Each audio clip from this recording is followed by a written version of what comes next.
அதைத் தொடர்ந்து இணைப்பில் இருங்க நம்மோடு தொலைபேசி வாயிலாக இணைந்திருக்கிறார் தூத்துக்குடி நாடாளுமன்ற உறுப்பினர் திருமிகு கனிமொழி அவர்கள். மேடம் வணக்கம். டங்ஸ்டன் சுரங்க திட்டத்தை மத்திய அரசு ரத்து செய்து அறிவிப்பை வெளியிட்டிருக்கிறது, எப்படி பார்க்கிறீங்க இந்த அறிவிப்பை? நிச்சயமாக மகிழ்ச்சியான ஒரு அறிவிப்பு. ஏன்னா தமிழ்நாடு மக்களும் முக்கியமாக திராவிட முன்னேற்ற கழக அரசு முதலமைச்சர் அவர்கள் அசம்பிளியில தீர்மானமே போட்டு இதை எதிர்த்திருக்காங்க. தொடர்ந்து முதலமைச்சர் அவர்கள் இந்த டங்ஸ்டன் சுரங்கம் இங்க வரக்கூடாது, ஏன்னா இது பாதுகாக்கப்பட்ட பகுதி, அதனால இது நிச்சயமாக நான் இருக்கும் வரை இது வராது அப்படின்னு மிக தெளிவாக சொல்லக்கூடிய அளவுக்கு இதுக்கு எதிர்ப்பு தெரிவித்துக் கொண்டிருந்தார்கள். இந்த மக்களுடைய போராட்டத்திற்கும் முதலமைச்சர் அவர்களுடைய போராட்டத்திற்கும் கிடைத்திருக்கக்கூடிய ஒரு மிகப்பெரிய நியாயமான வெற்றி இது.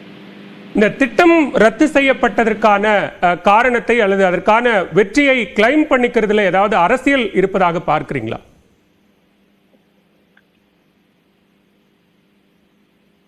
இது ஒரு பயோடைவர்சிட்டி ஹெரிட்டேஜ் சைட். இங்க இந்த திட்டத்தை கொண்டு வந்ததே தப்பு. அதனால அதை மக்களும் நம்முடைய முதலமைச்சர் அவர்களும் திராவிட முன்னேற்ற கழகமும் தொடர்ந்து எதிர்த்திருக்கிறது. அந்த பகுதியில் இருக்கக்கூடிய மக்கள் தொடர்ந்து இது பாதுகாக்கப்பட்டிருக்கக்கூடிய ஒரு பகுதி, இந்த மைனிங் கொண்டு வரதை நாங்கள் ஏற்றுக்கொள்ள முடியாதுன்னு தெளிவாக தொடர்ந்து போராடி கொண்டிருக்கிறார்கள். அதனால இதுல அரசியல் என்ன இருக்காமா, கொண்டு வந்தவங்க அதுக்கு ஒரு அவங்களுடைய வெற்றியாக மாற்ற நினைப்பது நிச்சயமாக அரசியல் தான்.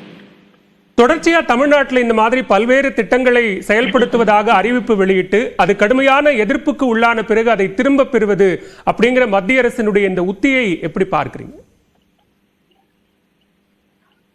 இது தொடர்ந்து அவங்க அது மொழி கொள்கையாக இருக்கட்டும், இல்லைன்னா கல்வி கொள்கையாக இருக்கட்டும், மாநில உரிமைகளாக இருக்கட்டும், சுற்றுப்புற சூழலை பாதுகாப்பதாக இருக்கட்டும், விவசாயிகளை பற்றிய அவங்களுடைய பாலிசிஸா இருக்கட்டும், தொடர்ந்து மக்களுக்கு எதிரான அடித்தட்டில் இருக்கக்கூடிய மக்களுடைய உணர்வுகளை மதிக்காமல் கொண்டு வரப்படக்கூடிய பல திட்டங்களை மக்கள் போராடிதான் அதை திரும்ப பெற வைக்க வேண்டிய ஒரு சூழலுக்கு ஆளாக்கப்படுகிறார்கள்.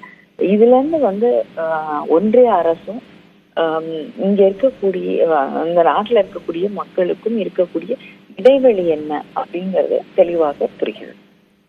மிக்க நன்றி திருமிகு கனிமொழி. இணைப்பில் உங்களுடைய கருத்துக்களை பகிர்ந்து கொண்டமைக்கு நன்றி.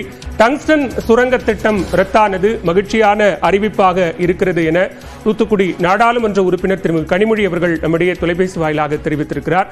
மதுரை அரிட்டாப்பட்டியில் டங்ஸ்டன் சுரங்க திட்டம் முழுமையாக ரத்து செய்யப்படுவதாக மத்திய அரசு அறிவித்திருக்கிறது. தொடர்ந்து நாயக்கர்பட்டி, வெள்ளாளப்பட்டி உள்ளிட்ட பல்வேறு கிராம மக்கள் பட்டாசுகளை வெடித்து அங்கு மகிழ்ச்சியில் ஈடுபட்டு வரக்கூடிய காட்சிகளையும் நாம் பார்த்து கொண்டிருக்கிறோம்.